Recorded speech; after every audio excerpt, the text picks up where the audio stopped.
வணக்கம். நல்லுணவு நம்முணவு இந்த அலைவரிசைக்கு உங்கள் எல்லோரையும் அன்போடு வரவேற்கிறேன்.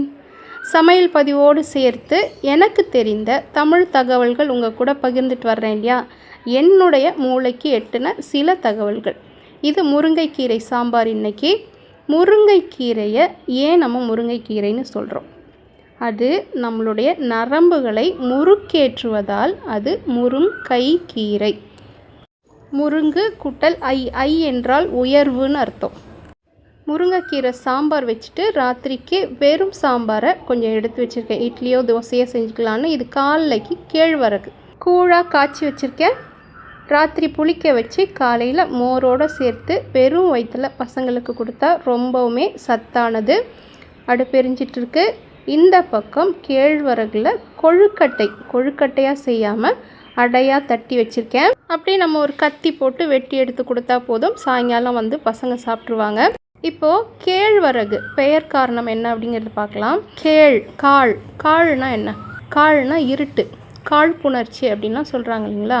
அதாவது தூய்மையான அப்படிங்கிறதுக்கு எதிரான ஒரு பதம் இது. தமிழ் மொழியை பொறுத்த வரைக்கும் ஒவ்வொரு சொல்லுக்கும் ஒரு நெருங்கிய தொடர்பு இருக்கும். ஒரு எடுத்துக்காட்டுக்கு நீங்கள் பாருங்கள், கெடு, கேடு, இது எல்லாமே என்னது? கெட்டதை குறிக்கக்கூடியது.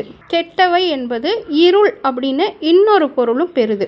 அந்த கெடு, கேடு, அதுலேயே தான் கேழு அப்படிங்கிறதும் உருவாகுது. அப்படின்னா கேழ்வரகு கெட்டதுன்னு சொல்ல வரீங்களா அப்படின்னு கேட்டால் கண்டிப்பாக கிடையாது. நான் என்ன சொல்கிறேன்னா, கேழ்வரகு அப்படிங்கிற பெயர் காரணம் வந்ததுக்கான பொருளை தான் உங்களுக்கு விளக்கிட்டு இருக்கேன்.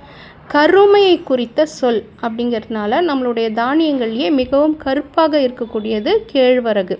அதனால் அதுக்கு கேழ்வரகு அப்படிங்கிற பெயர். ஆனால் நம்மளுடைய தானியங்கள்லேயே மிக மிக அதிகமான சுண்ணாம்பு சத்தும் இரும்பு சத்தும் நார் சத்தும் கொண்டது நம்முடைய கேழ்வரகு. ஆகையினால குழந்தைகளுக்கும் கர்ப்பிணி பெண்களுக்கும் அவசியம் கொடுக்க வேண்டியது இந்த கேழ்வரகும் முருங்கையும். வாரத்தில் குறைஞ்சது 2 நாள் சாப்பிட்டாக்கா ரொம்பவுமே நல்லது.